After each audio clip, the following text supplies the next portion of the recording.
Senhor Deus, muito obrigado por tudo que aconteceu aqui hoje, Pai. Muito obrigado pelo milagre. Muito obrigado, Senhor, pelas curas. Muito obrigado, Senhor, por todas as cadeias e barreiras que foram derrubadas aqui essa noite. Obrigado, Senhor, pela Tua presença. E eu te peço que o Senhor faça ainda mais, porque nós sabemos que Tu és um Deus de surpresas, Tu és um Deus de milagres, Tu és um Deus de impossível e Tu és um Deus inesgotável, Senhor. Em nome de Jesus, amém. Meu medo é estragar a noite.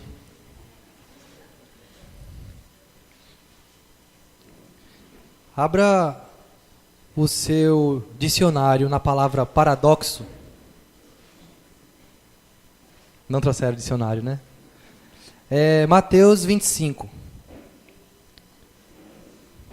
Essa piada foi horrível mesmo.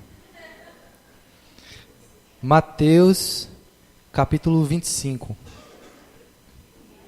Mateus, capítulo 25. E aí você deixa aí aberto, tá? Daqui a pouco a gente vai tocar nela.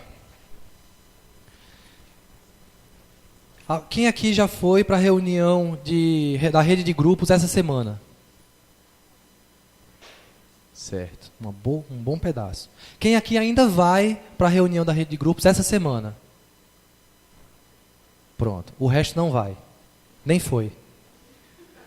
Pois eu quero lhe dizer que você não sabe o que está perdendo. Ontem foi lindo lá em casa. Foi lindo. E eu creio que o mesmo Deus que agiu lá em casa ontem é o Deus que age nas casas dos irmãos durante a semana. Porque nós nos reunimos nos lares, como a igreja antiga fazia. Isso é o que Jesus quer, que nós tenhamos relacionamentos uns com os outros e com Ele.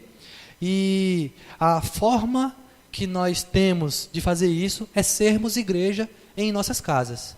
Tá certo? Então, eu quero encorajar você que não levantou a mão, eu quero encorajar você a participar de uma reunião ou de mais de uma reunião, ainda essa semana, da rede de grupos. E se você não sabe aonde, você, antes de ir embora, passa naquele quadro de avisos que tem ali no final, tem um cartazinho azul e branco, e lá tem todos os endereços e telefones e horários das reuniões da rede de grupos nas casas das pessoas. Tá certo? Eu não tenho medo de dizer que essas reuniões são mais importantes do que essa que nós estamos tendo aqui. Não que Deus haja menos aqui, mas porque lá nós somos igreja e nós podemos ser acompanhados e acompanhar. Nós podemos ser abençoados e abençoar. E aqui é mais para nós recebermos da parte do Senhor. Mas melhor coisa é dar do que receber. Amém? Eu quero falar hoje sobre o Deus dos paradoxos. Isso tem até a ver com a palavra, com o estudo dessa semana da rede de grupos. Mas o que é paradoxo? Eu fui no dicionário. E lá tem dizendo assim, pelo menos nesse dicionário que eu encontrei. Tem dizendo, paradoxo.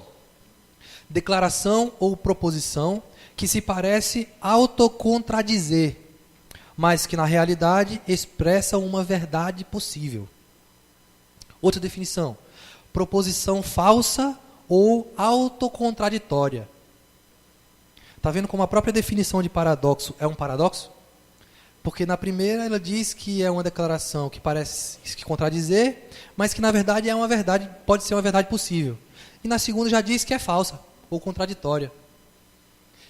Terceiro, opinião ou declaração contrária à opinião geralmente aceita.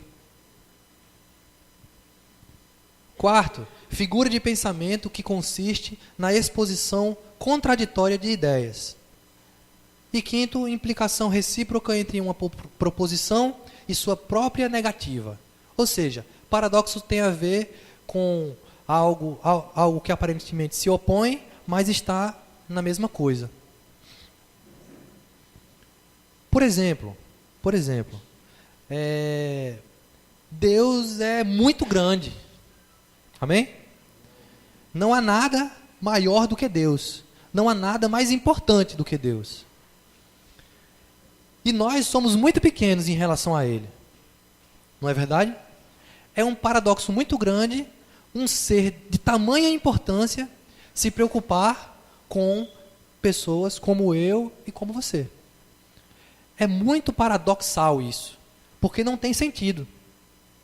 Por exemplo, numa grande empresa, numa grande organização, vocês conseguem imaginar numa Samsung, por exemplo, ou numa Coca-Cola, o chefe dos chefes, aquele que nem vai lá, ele só faz pegar o dinheiro do banco, ele só faz dar telefonema. Você consegue imaginar ele chegando para o mais raso dos seus serventes e perguntar como é que ele está, se ele está precisando de alguma coisa, se ele está gostando daquele serviço? Vocês conseguem imaginar isso? Alguém aqui trabalha numa grande empresa assim? Sim ou não? Não. Mas isso é fácil de encontrar até em médias empresas. Até no serviço público. Vocês imaginam o Lula, ou melhor, a Dilma, presidente da República, vindo numa escola fora de época de campanha, vindo numa escola e perguntando para a servente daquela escola, para a moça que faz a merenda, se está tudo bem, se está faltando alguma coisa, se ela está com muito calor, se ela precisa de um ar-condicionado naquela copa. Isso é imaginável? Não é. Imagine um Deus dessa grandiosidade se preocupar conosco. Esse é o paradoxo enfrentado por muitos aí fora. E muitos aqui dentro ainda não conseguem enxergar isso, ainda não conseguem entender isso. Porque é muito difícil. Às vezes o meu amigo não se preocupa comigo. Às vezes o meu marido não se preocupa comigo. Às vezes o meu pai não se preocupa comigo. Às vezes as pessoas que estão perto de mim não se preocupam comigo. Como é que Deus, que é tão grande, que está tão distante, e essa é uma ideia errada, vai se preocupar comigo? O paradoxo é que Deus se preocupa contigo. Você acreditando ou não, você crendo ou não, você já tendo entregado a sua vida para Ele ou não, Ele se preocupa contigo. E o paradoxo maior de todos, e que eu acho, é que Deus é amor. E mesmo assim, existem pessoas que não o amam. Eu já passei por isso. Eu já passei pelas fases de não amar a Deus. E isso é um paradoxo. Porque Ele é amor e me criou, mas eu não o amo. É muito louco pensar que Deus sofre de amor platônico. Mas é verdade.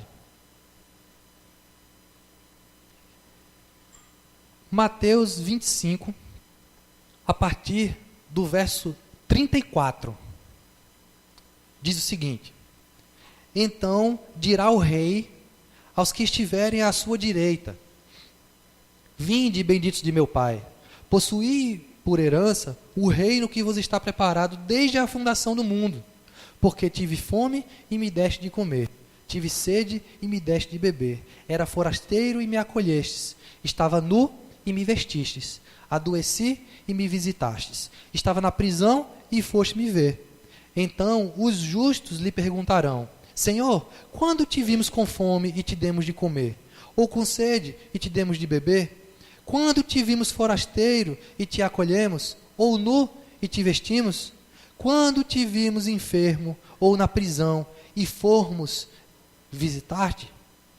E responder-lhes-á o rei. Em verdade vos digo que, sempre que o fizestes a um destes meus irmãos, mesmo dos mais pequeninos, a mim o fizeste. Deus está dizendo que nós devemos nos preocupar com os pequeninos. Por quê? Porque Ele se preocupa. E Ele nos usa para isso.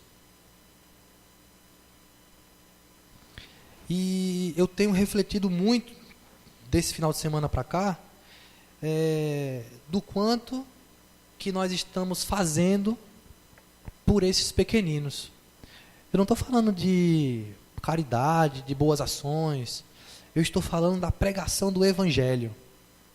Porque muitos por aí estão se perdendo porque ainda não entenderam quais são os benefícios que o Evangelho traz, não só para essa vida, mas também para a vida que ainda vai vir. Pessoas estão sofrendo de vícios, pessoas estão se dando mal porque não conhecem a vontade de Deus, porque recebem pouco do Evangelho. Nós temos muito o que apresentar, nós temos muito o que pregar, mas nós fazemos muito pouco. E se você está aqui um dia, é porque alguém lhe pregou o Evangelho e você veio parar aqui hoje. Ou se não foi isso, alguém lhe trouxe para você ouvir a pregação do Evangelho. E é por isso que nós nos denominamos de igrejas evangélicas, por causa deste Evangelho, o Evangelho de Jesus Cristo. Agora tem um problema. Por aí afora, em muitas das igrejas ditas evangélicas, está também sendo pregado um evangelho que não é o de Jesus Cristo. E isso tem afastado muitos. Por isso que a nossa vida também é uma pregação. E por isso que nós devemos pregar com a boca, sim, mas também com o nosso agir. Porque senão você está se contradizendo, pregando uma coisa e fazendo outra. E que Deus nos livre disso. Além de se preocupar com os pequeninos, Deus usa os pequeninos. Viaje comigo até 1ª carta de Coríntios. Ande aí para frente mais alguns, acho que 5 ou 6 livros. E você vai encontrar 1ª Coríntios. No capítulo 1 mesmo.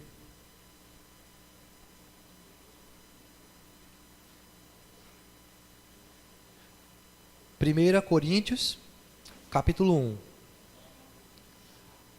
Além de Deus se preocupar com os pequeninos, o que já é muito, Ele ainda usa os pequeninos. E quando eu falar de pequeninos, não pense que são os outros não, é você mesmo que está olhando para mim. Você é pequenininho, mesmo que você se ache grande, mesmo que você se ache importante. Comparado a Deus, você não é nada. Você não merece a atenção de Deus, mas Deus te dá essa atenção, porque Ele é amor. 1 Coríntios, capítulo 1, verso 27, diz o seguinte, e tem gente que sabe esse versículo até decorado. Mas Deus escolheu as coisas loucas desse mundo para que envergonhem os sábios, e também escolheu as coisas fracas desse mundo para que envergonhem as coisas fortes. Se Deus te usa, é por pura misericórdia. Se Deus me usa, é por pura misericórdia.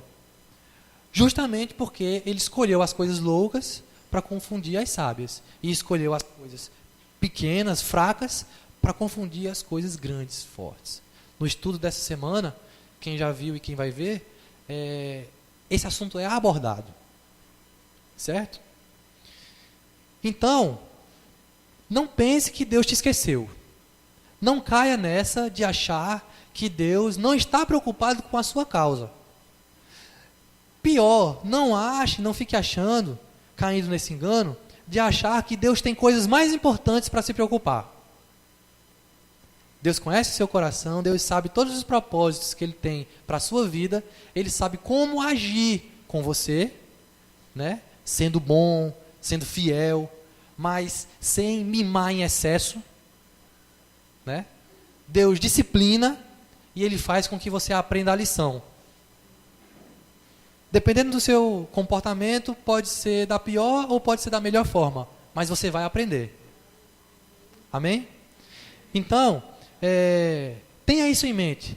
Mesmo você sendo tão pequenininho, mesmo você sendo falho, mesmo você caindo, Deus se preocupa contigo e Ele cuida do que é seu. Ele cuida da tua situação, independente de qual seja, independente da gravidade do seu problema. Amém?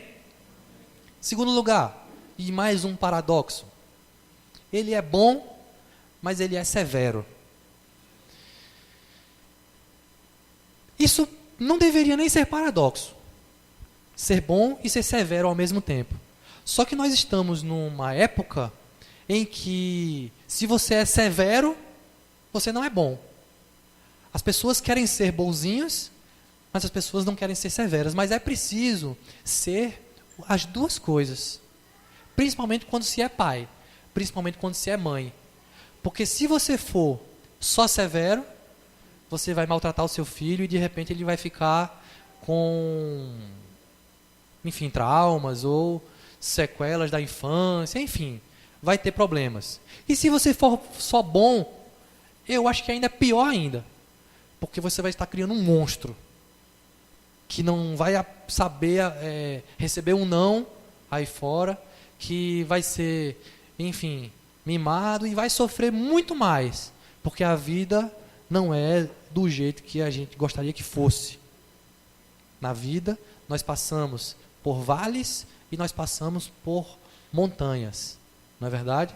E um filho precisa aprender isso, certo? Então, quando precisar ser severo com seu filho, seja sem medo de saber se ele vai continuar gostando de você, enfim, ele vai continuar te amando, ele é seu filho. Mas não se esqueça também de ser bom. E Deus sabe perfeitamente ser bom e ser severo ao mesmo tempo. Apesar disso que isso não deveria ser um paradoxo, mas essas palavras nos dias de hoje são quase antônimos. Diante destes e de outros muitos paradoxos, temos duas opções a respeito do que Deus quer para a gente e a respeito do comportamento de Deus com relação a gente. Aliás, em relação ao nosso comportamento em relação a Ele, com relação ao nosso pensamento em relação a Ele. Nós temos duas opções. Primeira opção é tentar entender. Tentar entender a Deus. E eu vou te dizer um negócio. Deus é simples, mas Ele é complexo ao mesmo tempo. Isso é um paradoxo. Por que Ele é simples? Porque a Bíblia diz que aquele que não ama não conhece a Deus, porque Deus é